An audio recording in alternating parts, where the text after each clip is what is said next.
But it's too late now. I remember you and me, and how careless we could be. All day and all night, we'd stay up, it felt so right. We were so. Assalamualaikum warahmatullahi wabarakatuh. Ketemu lagi sama Ibu di channel ini ya. Dan kita ready buat bio learning, bahas soal-soal yang ada di bukunya Dea Pratiwi, Sri Mariati, Suharno, dan Bambang S. Biologi SMA kelas 11. Mudah-mudahan bisa nambah ilmu, dan langsung saja yuk kita bahas bareng-bareng soal-soal tentang sel dan jaringan tumbuhan. So, let's move on. No pain when he's gone. Took you to prom, dance to our song, dance all night long till the lights come.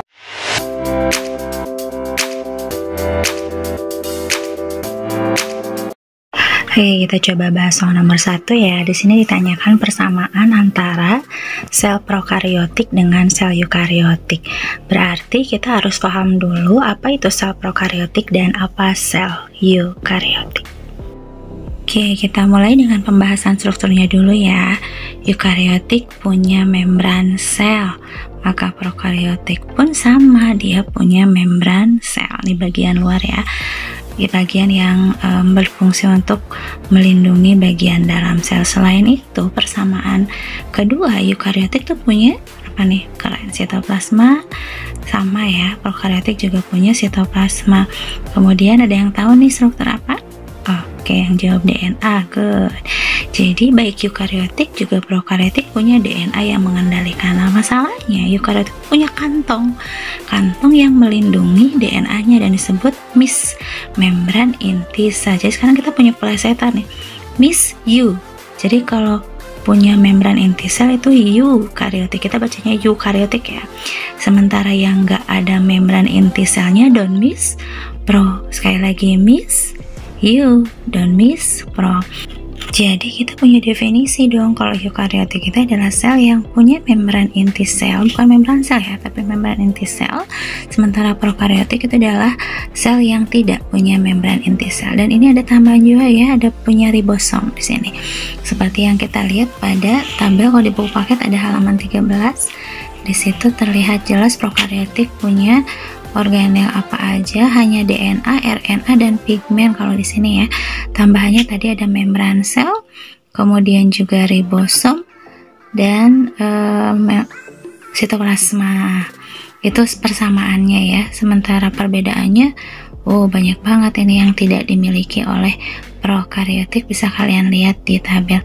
Dan yang contoh dari prokariotik itu adalah kingdom Archaebacteria dan Eubacteria. Sementara eukariotik itu adalah protista, fungi, plantae, dan animalia. Jadi jawabannya adalah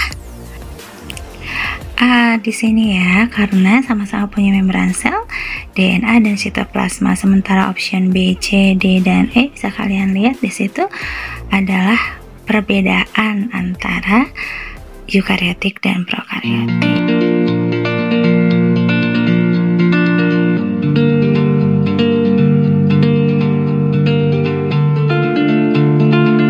Sementara nomor 2 ya, ini dia jawabannya, itu adalah gambar dari membran plasma. Yang harus saya jawab benar, simpen dong skornya ya. Dan ini tentunya udah dibahas di video sebelumnya. Juga jangan lupa ibu minta kalian kuasai juga bagian-bagian dari membran plasmanya ya, seperti yang ada pada gambar dan bisa dicek di video sebelumnya. Untuk soal selanjutnya, nomor 3, persamaan antara kloroplas dan mitokondria. Jawabannya ada A di sini, dan kamu bisa cek lebih jauh kejelasannya, ciri-ciri dari kloroplas, ciri-ciri dari mitokondria. Itu ada di halaman 19 dan 20 ya. Sementara yang ibu garis bawah itu adalah kesalahannya ya.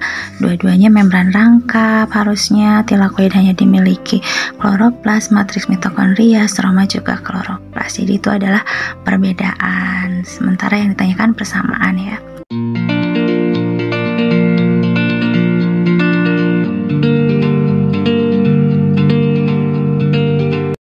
untuk soal nomor 4 gampang banget ya, jawabannya udah pasti adalah A, karena kita udah punya REK sama REH kasarnya itu karena memiliki ribosom. Bisa kalian cek juga kalau di buku paket ada di halaman 17 ya, dan juga di video pertama yaitu udah dibahas juga bahwa perbedaan retikulum endoplasma kasar dan retikulum endoplasma halus adalah dilihat dari ribosom ya, gitu ya. Jelas sekali sepertinya untuk soal nomor 4. Oke, silahkan disimpan skornya untuk yang benar. Untuk soal berikutnya, soal nomor 5, nikotin teobromin. Ya, di sini udah kelihatan ya, jawabannya adalah A. Dan itu adalah bagian dari cadangan makanan yang terkandung di dalam vakuola, dan bisa dicek juga ada di halaman 20. Untuk lebih realnya, di situ ada istilah alkaloid ya sebagai kandungan di dalam vakuola, gitu ya. Itu adalah bagian dari zat-zat yang ada di dalam cadangan makanan yang tersimpan di dalam vakuola. Halaman 19 sampai 20. Next, kita punya soal nomor 6. Wah, ini mah yang masih inget Neng Enak sama Neng Ika ya, Kang Fosfat. Nah, udah pasti jawabannya D. Silahkan disimpan skornya. Kalian bisa cek juga di videonya kenapa disebut sebagai transport aktif. Tentunya karena melibatkan Kang Fosfat apa tuh? ATP atau adenosin trifosfat gitu ya. Oke, untuk soal nomor 7, di manakah organel ribosom dapat dijumpai? Yang ngerasa jawab A silahkan disimpan ya. Mitokondria dia punya ribosom sendiri karena bisa mensintesis proteinnya sendiri. Sitoplasma juga memang memiliki ribosom tersebar di semua bagiannya ya, dominan. Kemudian juga nukleus, tapi tepatnya di nukleolus ya, karena memang bertugas untuk mensintesis protein. Jadi dominan di situ banyak ribosomnya. Bisa dicek di halaman 16, 18 dan 20 ya. Ya, untuk nomor 8 yang ngerasa jawabannya A 100, kamu bisa dilihat di situ ya penjelasannya yang jelas. Salah satu pewarna untuk mengamati sel di bawah mikroskop itu adalah memang metilen blue, supaya nukleusnya lebih kelihatan. Sebenarnya ada pewarna lainnya, tapi yang dibahas ini adalah metilen blue.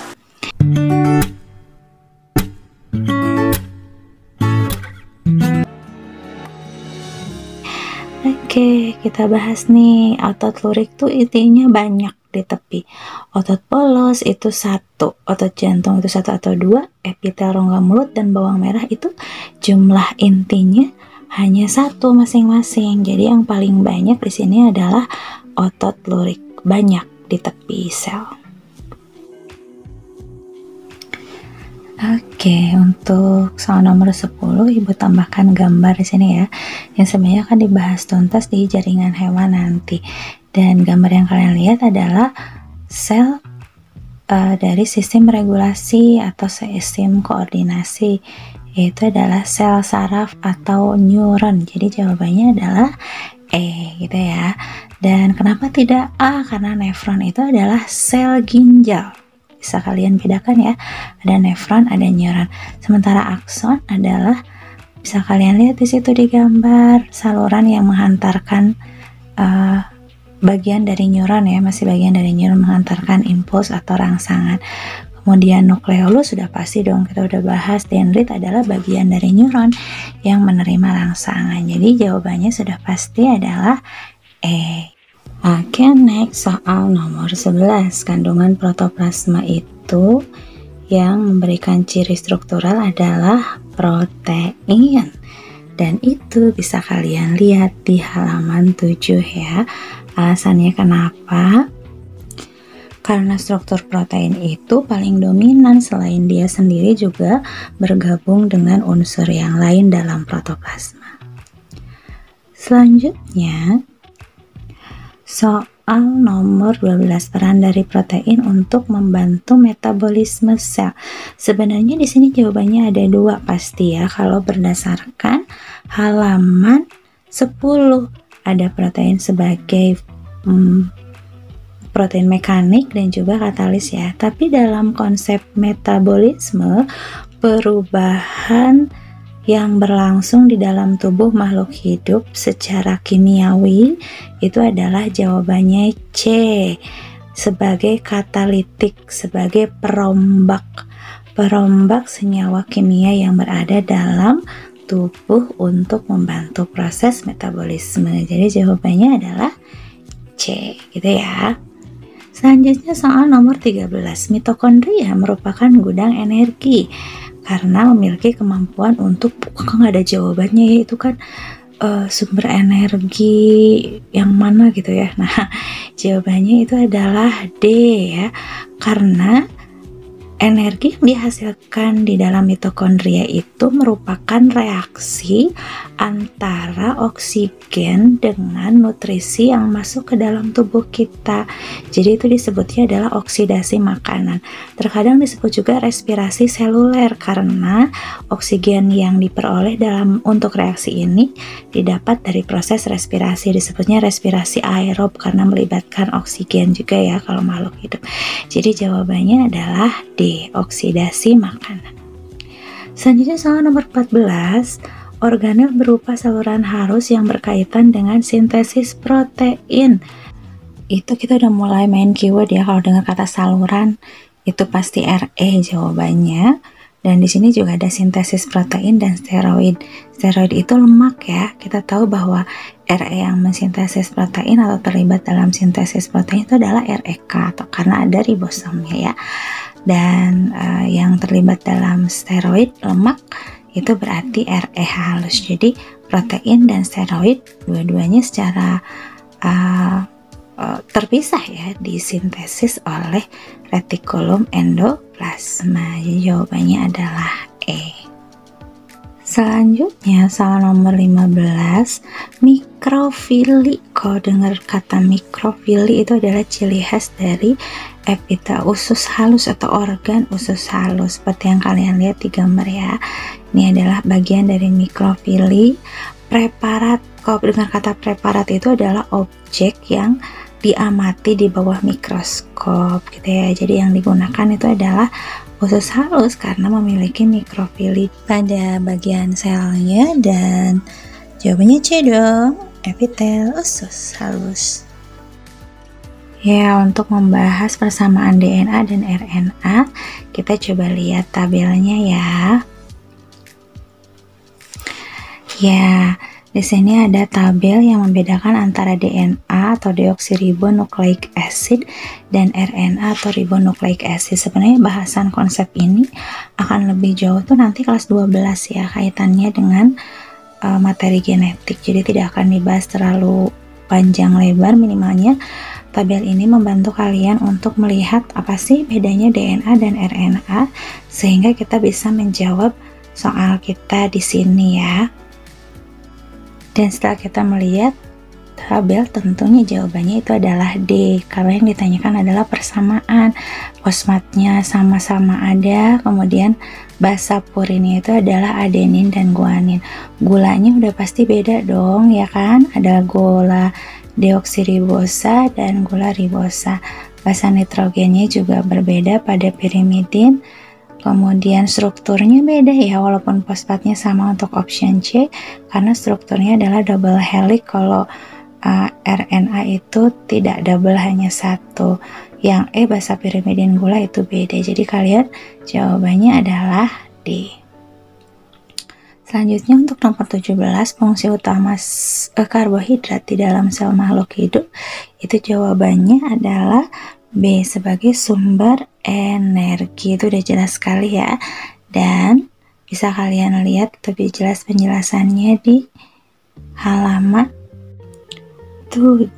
Di situ bisa kalian lihat ada yang sederhana sebagai sumber energi dalam sel, kemudian ada juga yang karbohidrat rantai panjang sebagai cadangan energi, dan ada juga karbohidrat rantai panjang sebagai komponen struktural tapi dominan sebagai sumber energi. Seperti yang bisa kita baca di halaman 7.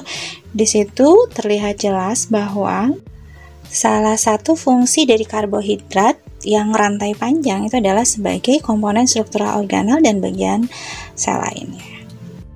Oke, untuk soal nomor 20 berarti bisa dicek lagi di tabel yang sebelumnya ya, dan sudah pasti jawabannya adalah A, karena di sini yang ditanyakan adalah perbedaan. Kalau tadi kan yang ditanyakannya persamaan. Gulanya yang R-nya depan itu adalah jenis gulanya ribosa. Sementara DNA itu gulanya adalah deoksiribosa. Basa pirimidinnya itu adalah sitosin dan timin pada DNA, juga sitosin dan urasil pada RNA. Pokoknya kalian don't worry, be happy lah ya, ini tidak usah difikirkan bagaimana, kan nanti itu mah dibahasnya. Sekarang cukup tahu kayak Rizky dong ya Febian. Selanjutnya ada nomor 21, organel yang dijumpai pada sel tumbuhan. Di sini jawabannya adalah yaitu plastida, glioksisom, dan diktiosom. Sebenarnya kalau ditambahin secara keseluruhan tuh apa aja sih secara total? Plastida, glioksisom, diktiosom, kloroplas, kemudian juga ada dinding sel, vakuola gitu ya. Hanya saja di sini kan opsinya harus semuanya ya. Plastida kan jadwalnya udah pasti ya. Glioksisom itu ada di buku paket halaman 19, adalah bagian dari sel tumbuhan yang berfungsi mengubah lemak menjadi gula dalam proses perkecambahan. Sementara diktiosom itu adalah badan Golgi yang khusus untuk tumbuhan. Jadi di sini jawabannya adalah A ya. Ya, soal selanjutnya, leukosit memaksa bakteri. Dilihat kembali video tentang transport aktif, dan itu pada saat membahas keren jawabannya A, fagositosis, makan ya. Jadi leukosit itu kan makan bakteri, itu memangsa zat asing, itu melewati fagositosis secara aktif melalui vesikel ya yang masuk, dikelilingi dulu, kemudian ditarik dan dihancurkan di dalam vesikel yang mengandung lisosom. Tuh ya, jawaban sisanya kenapa nggak pino? Karena yang dimasukkan sini bakteri ya, karena kalau pinositosis itu berupa keren cairan. Selanjutnya nomor 23, organel yang memiliki sistem membran rangkap. Itu udah pasti jawabannya adalah E, mitokondria dan kloroplas. Itu jadi keyword ya. Tadi juga sempat dibahas di soal sebelumnya, kalau dengar kata rangkap ada yang punya membran dalam dan membran luar, itu jawabannya udah pasti mitokondria dan kloroplas jawabannya. Kita di sini masanya yang simpel-simpel aja ya, nggak usah terlalu detail dulu, karena memang targetnya untuk pengetahuan awal dulu ya. Oke, soal selanjutnya nomor 24, jawabannya adalah yang harus jawab E 100 ya. Sentrosom, sentriol itu adalah ciri khas dari organel yang hanya dimiliki oleh hewan. Sosom juga sama ya. Kalau sentrosom pada tumbuhan itu adalah mikrotubul sebagai kutub pembelahan, sementara lisosom itu adalah vakuola kalau pada tumbuhan, karena berperan juga vakuola itu ternyata menghancurkan zat-zat sisa ya, selain cadangan makanan. Sementara pada sel hewan tuh dihandle zat asing tuh ya, dibunuh oleh lisosom. Sementara sisanya nomor 1, 2, 3, dan 4 itu dimiliki oleh sel tumbuhan. Oke, soal selanjutnya, aktivitas kehidupan organisme dapat tercermin melalui aktivitas sel. Kalau ada aktivitas berarti selnya berfungsi atau tidak? Iya, berarti itu merupakan teori sel yang merupakan kesatuan fungsional. Jawabannya adalah D, karena semua organelnya melakukan fungsinya yang sesuai sebagai satu kesatuan utuh, sebagai kesatuan fungsional, berfungsi ya. Oke, selanjutnya soal nomor 27. Unsur utama dari protoplasma. Protoplasma itu apa sih? Protoplasma itu adalah sitoplasma bersama semua organel dan zat kimia yang ada di dalamnya. Jadi bukan cuman airnya aja ya, tapi juga dengan isi-isinya, itu disebutnya adalah protoplasma. Berarti yang terkandung di dalamnya adalah zat organiknya ada, zat anorganiknya ada, dan juga tentunya sebagai komponen utamanya adalah air di situ. bukan cuman glukosa aja, karbohidrat aja, tapi itu mengcover semua ya, zat organik, anorganik. Dan bisa dilihat di halaman 7 ya, bisa dilihat bareng-bareng. Di situ ada penjelasannya tentang penyusun protoplasma apa aja ya. Oke, selanjutnya kita menuju ke soal nomor 28. Tokoh di sini katanya namanya Johannes Purkinje. Di buku nggak ada ya, jadi yang sempat searching pasti jawabannya ada memberi nama cairan dalam sel sebagai protoplasma. Itu tadi gabungan antara sitoplasma dengan organel ya. Itu adalah hasil temuan dari Johannes Purkinje. Oke, selanjutnya manakah organel sel yang fungsinya dan organelnya sesuai? Jawabannya adalah A. Mitokondria tugasnya adalah mensintesis ATP. ATP itu kita tahu bahwa dia adalah energi terbesar ya. Dan kita juga tahu bahwa mitokondria berperan sebagai sumber energi, jadi sesuai. Kloroplas itu bukan sintesis lemak ya, tapi menghasilkan fotosintesis gula. Dan badan Golgi juga tidak ada kaitannya dengan sintesis gula. Ribosom sintesis protein harusnya. RE juga tidak selamanya sintesis protein. Mana yang paling tepat, yang paling spesifik? Tentulah jawabannya adalah A ya, mitokondria, karena dia spesifik menghasilkan energi.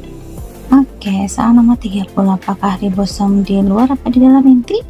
Di luar. Nukleoplasma di dalam kromatin, di dalam inti DNA, di dalam inti lisosom, di luar badan Golgi, di luar peroksisom, di luar sentrosom, di luar. Jadi udah pasti jawabannya karena yang ditanyakan adalah di luar inti adalah 1, 5, 6, 7, dan 8. Jadi jawabannya adalah C yang dapat, yang benar dapat 100 ya. Oke, soal nomor 31 ini ada kaitannya dengan organel peroksisom, di mana peroksisom itu bertugas untuk menguraikan racun yaitu H2O2 atau hidrogen peroksida dalam tubuh kita yang merupakan hasil sampingan dari respirasi menjadi H2O dan O2. Netral lagi dong, sekali lagi dari H2O2 menjadi H2O dan O2. Dan itu adalah hasil perombakan dari enzim katalase. Jadi arti dari katalase, katalis itu merombak, itu keyword juga ya. Jawabannya adalah C. Selanjutnya soal nomor 32. Oke, di sini kita akan membahas kembali tentang konsep apa coba? Iya bener banget, osmosis ya. Dan yang ditanyakan adalah selnya lisis. Kalau lisis itu berarti artinya hancur, pecah. Berarti sebelum pecah gimana dulu? Menggembung. Kalau menggembung berarti air masuk ke dalam apa air keluar? Cerdas, air masuk. Berarti kita harus mencari yang lingkungannya banyak airnya atau hipotonis, konsentrasi zatnya rendah. Kalau A rendah apa tinggi konsentrasi zatnya? Ada garam 10%. Cerdas yang jawab tinggi. Yang B tinggi juga masih ada garamnya ya. Yang C, nah ini dia yang hipotonis, karena di situ garamnya 0, berarti dominasi air dong. Artinya air jumlahnya lebih banyak, ada peluang masuk ke dalam selnya. Nah selanjutnya kita juga harus perhatikan kalau istilah lisis itu untuk sel hewan apa tumbuhan. Hewan, hemolisis ya, karena kalau untuk tumbuhan itu kalau di luar banyak airnya itu berarti turgid ya nggak? Jadi kita nggak boleh memilih D sama E karena yang diinginkan adalah lisis. Termasuk juga nanti kalau aku nanyanya krenasi misalnya gitu ya, berarti cari juga yang hewan, atau yang tumbuhan cari juga yang tumbuhan. Jadi jawabannya adalah C, disesuaikan ya. Selanjutnya soal nomor 33, dalam oksidasi substrat dihasilkan. Nah, ini juga tadi sekali lagi kalau dengar hidrogen peroksida H2O2 itu sama dengan peroksisom organelnya ya, dimana peroksisom mengandung enzim katalase untuk merubah H2O2 menjadi H2O dan O2. Jadi jawabannya adalah C ya, yang ngerasa. Tadi glioksisom udah dibahas ya, tumbuhan ya, dia tuh merubah lemak menjadi gula, itu yang sentrosom, kutub pembelahan badan Golgi, membentuk dinding sel ya, dan lisosom menghancurkan sih, tapi bukan H2O2 tapi menghancurkan zat asing. Itu ya. Oke, soal nomor 34, untuk menjaga tekanan osmosis, jawabannya adalah D, vakuola kontraktil. Jadi pada hewan rendah, contohnya pada protista ya, amuba, paramecium, mereka punya dua jenis vakuola, ada vakuola makanan dan ada vakuola kontraktil. Dan untuk mengendalikan tekanan osmosis atau mengatur air itu dikendalikan oleh vakuola kontraktil. Jadi jawabannya adalah D ya. Selanjutnya soal terakhir di bab sel hewan. Wah, ini sebenarnya materinya materi kelas 12 juga ya, jadi cukup tahu guys, itu ya, Rizky Febian lagi.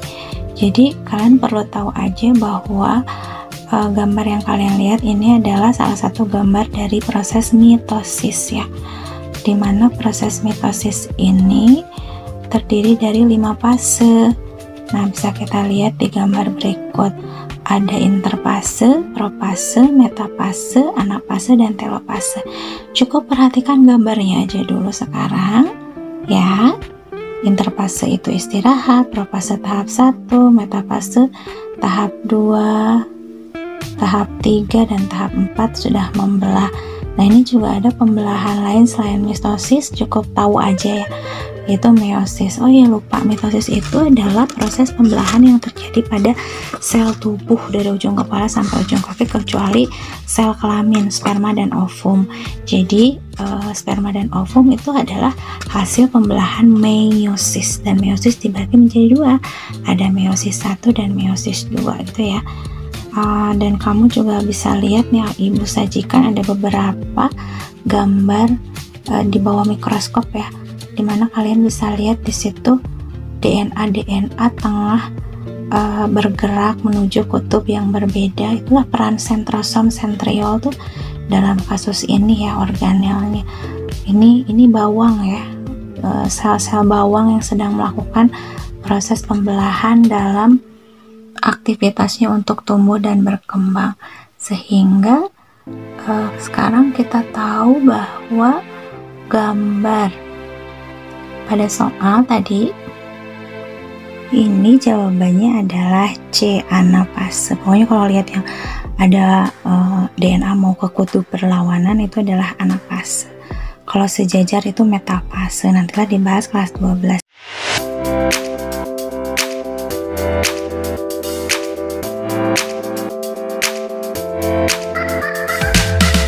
Soal nomor 1 di sini, dimanakah letak dari kloroplas?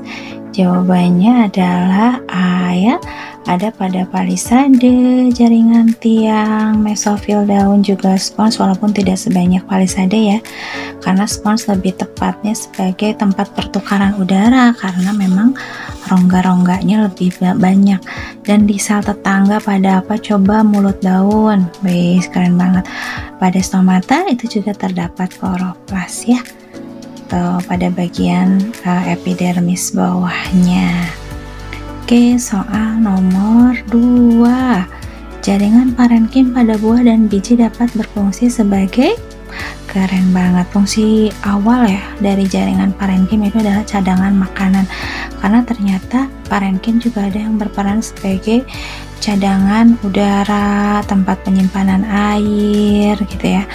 Tapi yang dominasi untuk jawaban di buah dan biji itu adalah sebagai cadangan makanan.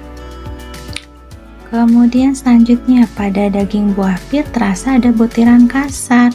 Benda sebenarnya adalah Brachyschlereid, yaitu adalah sel batu yang merupakan bagian dari sclerenchyme yang memberikan tekstur berpasir pada kulit atau daging buah ya. Salah satunya adalah pir atau buah jambu biji. Oke, selanjutnya tali yang dibuat dari tanaman agave atau Hibiscus cannabicus tuh ini ya, apa sih, rami Jawa ya disebutnya, atau kayak rerumputan seperti itu yang seratnya itu sangat kuat. Udah pasti jawabannya A ya kalau dengar kata serat. Bisa dibuat tambang. Nah, tambang itu nama spesiesnya itu Hibiscus cannabicus ya, rami Jawa. Jawabannya jadinya apa? A, serat sclerenchyme. Oke, untuk soal nomor 5 kita bahas dulu nih. Simbol yang A itu maksudnya adalah silemnya di dalam dikelilingi oleh phloem, dan itu adalah tipe dari amphikibral gitu ya. Amphikibral. Berarti udah jawabannya dong A. Dan yang B itu adalah struktur dari kolateral tertutup, dimana adalah ciri khas dari batang monokotil ya yang tidak memiliki kambium. Itu gambar yang D di sini. Berdampingannya D ya kalau di buku paket ya, karena ke bawah kepotong itunya. Nah, untuk bagian yang B itu adalah phloemnya di dalam dikelilingi oleh xilem, itu disebutnya adalah konsentris amphifasal. Plesetin aja ya kalau X nya di dalam amphikibral, kalau yang phloemnya di dalam amphifasal, F di dalam. Nah, sementara yang C itu berdampingan antara xilem sama phloem, jadi xilemnya didamping, diapit oleh phloem. Itu juga ya seperti itu ya, disebutnya adalah bikolateral.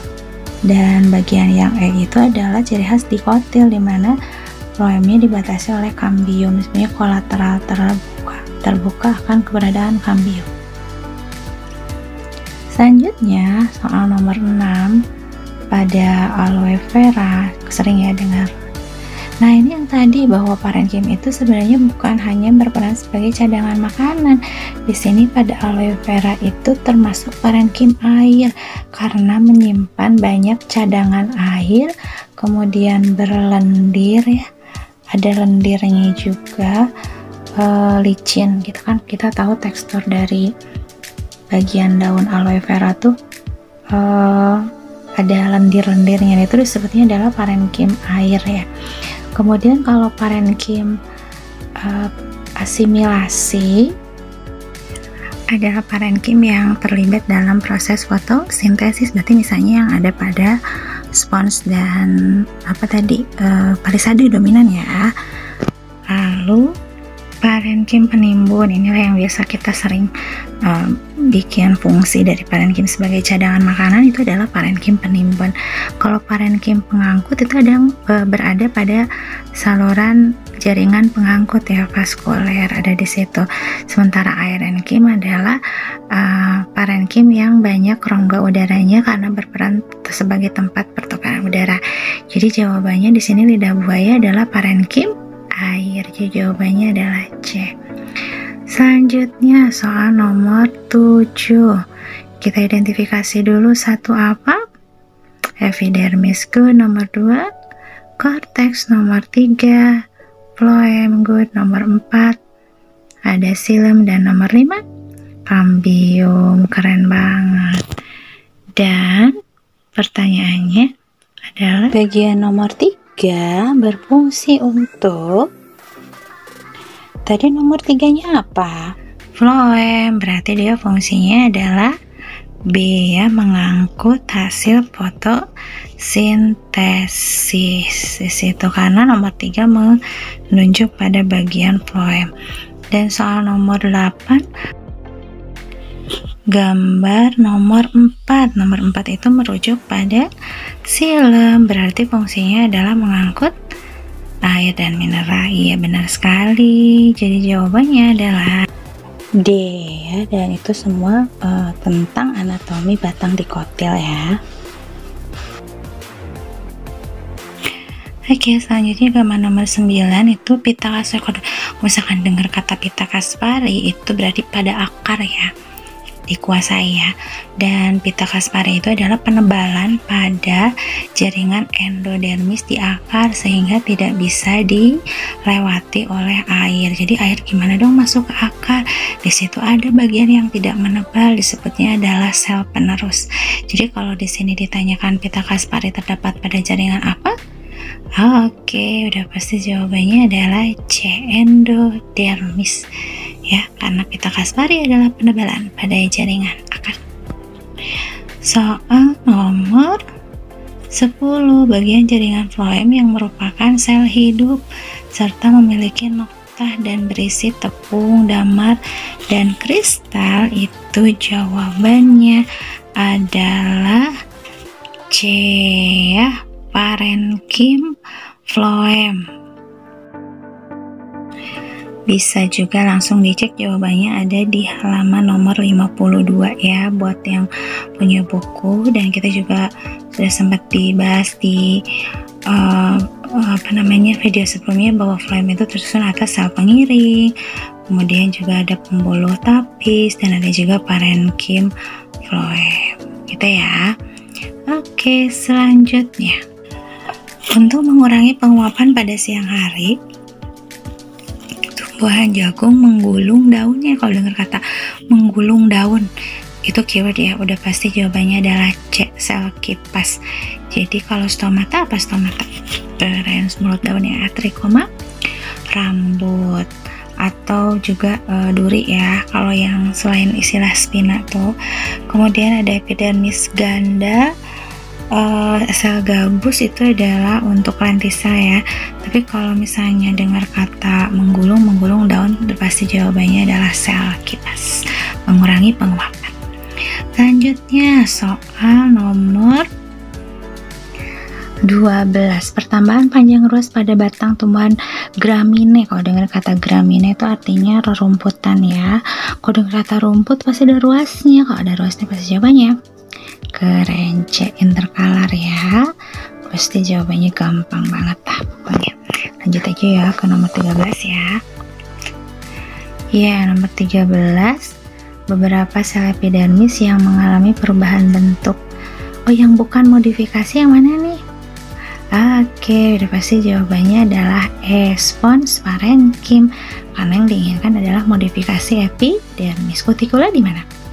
Keren, lapisan atas epidermis yang kedap air ya. Stomata, mulut daun betul spina, berupa duri, keren. Dan sel kipas, bagian dari sel yang memudahkan daun untuk menggulung pada saat bertujuan untuk mengurangi penguapan ya. Oke, aktivitas jaringan apikal meriste menyebabkan, kalau meriste itu kan apa? Awal ya, pembelahan ya. Berarti kalau pembelahan itu berfungsi dalam proses pertumbuhan. Berarti kalau pertumbuhan itu pertambahan volume. Di sini yang mana nih yang pertambahan volume? Ya, pemanjangan tumbuh tuh ke atas katanya, bukan ke samping ya. Di pertumbuhan primer pemanjangan akar dan batang. Kalau pertambahan besarnya batang besar itu berarti melebar, itu bukan apikal, meristem apikal ya, karena ke samping. Kalau apikal itu ke ujung, seperti yang sudah dibahas di video sebelumnya. Jadi di sini pemanjangan akar dan batang. Akar memanjang ke ujung atas, ke ujung bawah, dan batang memanjang ke ujung atas. Gitu ya. Jadi jawabannya C. Selanjutnya, untuk mempertahankan kehidupannya, tumbuhan harus memindahkan zat dari akar sampai, ini yang ditanyakan adalah mengangkut air dari akar ke daun. Kita lihat satu-satu ya. Epidermis fungsinya buat apa? Pelindung, parenkim, cadangan makanan, air, udara ya, dan proses fotosintesis penyokong, sklerenkim sama kolenkim ya. Vaskuler, nah ini dia, vaskuler itu nama lain dari jaringan pengangkut. Berarti jawabannya adalah D. Jadi kalau dengar kata vaskuler itu silem sama floem. Sekretory, getah-getahan, minyak-minyakan ya. Karena yang di ini yang untuk mengangkut silem floem, berarti jawabannya D. Oke. Nomor 16, dalam pertumbuhan sekunder tumbuhan dikotil, bagian yang akan tumbuh menjadi jaringan pembuluh pada akar itu jawabannya adalah jawabannya adalah kambium ya.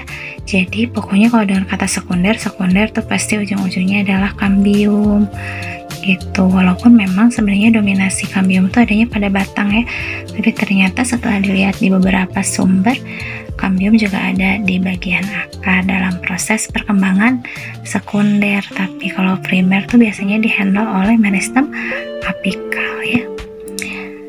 Oke. Selanjutnya nomor 17, jaringan meristem sekunder yang membentuk berkas pengangkutan tipe kolateral terbuka.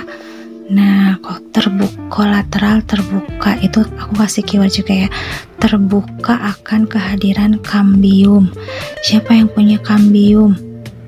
Dikotil apa monokotil? Dikotil. Di sini yang dominan kolateral terbuka itu adalah batang dikotil ya. Dan yang paling dominan untuk pertumbuhan jaringan meristem sekunder itu memang pada bagian batang. Pelebaran batang lebih dominan dibandingkan dengan pelebaran akar ya, karena akar dominan ke ujung proses pertumbuhannya. Oke, selanjutnya perhatikan jaringan penyusun organ daun berikut ini. Ada stomata, xilem, floem. Udah pada tahu ya. Dan yang ditanyakan adalah ya, bagian manakah yang paling efektif melakukan proses fotosintesis? Ya, pasti jawabannya adalah palisade dan spon. Berarti itu ya, ada 5 dan 6. Palisade dan bunga karang, walaupun tetap aja bagian yang dominan fotosintesis palisade ya. Selanjutnya, salah satu hasil modifikasi epidermis daun adalah pertukaran udara antara O2 dan CO2. Di manakah modifikasi epidermis yang melakukan pertukaran udara? Rambut akar menyerap air ya, rambut kelenjar menyaring zat yang akan diekstraksikan atau dikeluarkan. Sel kipas menggulung mengurangi penguapan kutikula, tidak terlibat dalam pertukaran O2 dan CO2. Yang paling benar jawabannya adalah E ya. Kutikula itu proteksi, lebih ke proteksi. Oke, jawabannya adalah E. Soal nomor 20, berkas pembuluh yang memiliki struktur pembuluh kayu di dalam, dan pembuluh kayu itu xilem ya, jadi nama lain dari pembuluh kayu itu adalah xilem. Floemnya di luar, berarti xilem dikelilingi oleh floem, itu disebutnya adalah tidak diselilingi kambium. Di sini berarti dia kolateral tertutup dari keberadaan kambium. Itu kolateral tertutup, itu keyword. Kalau yang terbuka akan kehadiran kambium gitu ya. Jadi di sini jawabannya adalah A. Oke, soal berikutnya, susunan jaringan akar berturut-turut dari luar ke dalam. Itu berarti epidermis dulu, korteks, endodermis, perisikal, dan silinder pusat. Oh iya, dulu Givari pernah nanya, ibu di mana letaknya perisikal pada akar. Aku bilang yang di gambar tuh adalah akar dikotil, perisikal adanya di monokotil. Saya ralat ya. Jadi perisikal itu ada pada akar dikotil juga monokotil. Terima kasih Givari ya. Dan tugas dari perisikal adalah membentuk cabang-cabang akar. Jadi di sini urutan dari luar ke dalam adalah 1 2 3 4 5 ya. Pas bagian A gitu. Jadi ada yang disebut dengan bagian perisikal, itu bagian sebelum silinder pusat stil yang berisi xilem dan floem. Iya, ini juga sambungan yang nomor 22 dari yang sebelumnya ya, tadi udah dibahas ya bentuk-bentuknya. Floemnya di tengah dikelilingi sama silem, berarti amfifasa. Floem di tengah, amfifasa. Silem di tengah, ampikibral. Berdampingan diapit, bikolateral gitu ya. Radial akar ya, konsentris itu yang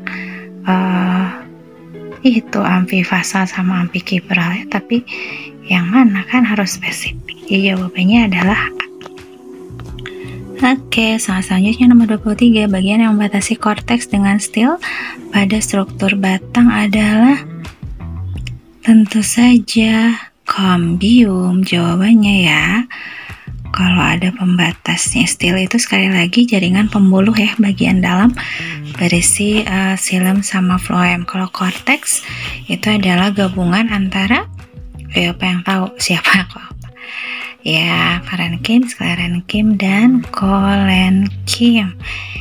Jadi di sini ada batang, otomatis nggak ada endodermis dong ya. Jadi jawabannya adalah kambium. Ya, nomor 24, jaringan parenkim spon atau jaringan bunga karang tapi pada monokotil. Bisa dicek di halaman 61, di situ dijelaskan bagian mesofil daun atau bagian tengah daun. Memang biasanya terdiri dari dua jenis ya, ada spons juga palisade yang mengandung klorofil. Tetapi ternyata pada monokotil mesofilnya itu seragam bentuknya dan semuanya mengandung klorofil. Berarti fungsi yang paling mendekati adalah tempat terjadinya fotosintesis B ya, karena di situ bentuknya seragam. Kecuali kalau spons pada dikotil itu kan ada banyak rongga udaranya, berarti terlibat dalam proses pertukaran udara. Tapi karena pada monokotil itu tidak ada yang spons, tidak ada yang palisade, berarti dominan berklorofil dong, jadi terlibat dalam fotosintesis. Oke, sekarang soal nomor 25 ya, jaringan yang mengisi bagian-bagian di berbagai jaringan atau organ lain. Itu berarti maksudnya jaringan dasar yang mendasari jaringan yang lain di berbagai tumbuhan. Dan kita sudah sempat bahas kalau jaringan dasar sama dengan keran parenkim. Jawabannya ya. Oke, selanjutnya kutikola pada daun keladi berfungsi untuk cerdas, melindungi permukaan daun dari penguapan ya. Jadi supaya tidak cepat menguap air yang ada dalam daun keladinya, maka dilapisi oleh lapisan kutikula yang merupakan modifikasi dari jaringan. Keren banget, epidermis. Oke, silakan kalian amatin nih ya ciri-ciri yang ada di soal nomor 7 dari nomor 1 sampai 5, dan yang diinginkan di soal nomor 27 ini adalah jaringan epidermis. Coba nomor 1 ciri siapa? Keren, sklerenkim. Nomor 2 ciri iya kutikula ya di epidermis ya. Yang 3 mengandung klorofil memanjang, yaitu palisade. Keren banget, parenkim dong. Sel jaringan muda selalu membelah embrional meristem ya. Nomor 4 dan yang nomor 5 bermodifikasi stomata dan rambut. Berarti jawabannya untuk nomor 27 kalau yang ditanyakannya epidermis adalah keren. Nomor 27 jawabannya adalah C, 2 dan 5. Oke, so untuk nomor 28 itu yang ditanyakan adalah lingkaran tahun pada pohon disebabkan oleh, sebenarnya jawabannya adalah aktivitas kambium. Tapi kita tahu bahwa kambium itu adalah contoh dari meristem lateral yang melakukan pembelahan ke samping. Berarti jawabannya adalah E, adanya jaringan meristem di antara jaringan pembuluh, karena memang kambium berada di antara silem dan floem. Dan ternyata juga kambium itu aktivitasnya tidak sama ya setiap musim hujan itu aktivitasnya lebih giat dibandingkan dengan musim kemarau. Akibatnya terjadi perbedaan lebar cincin pada lingkaran tahun.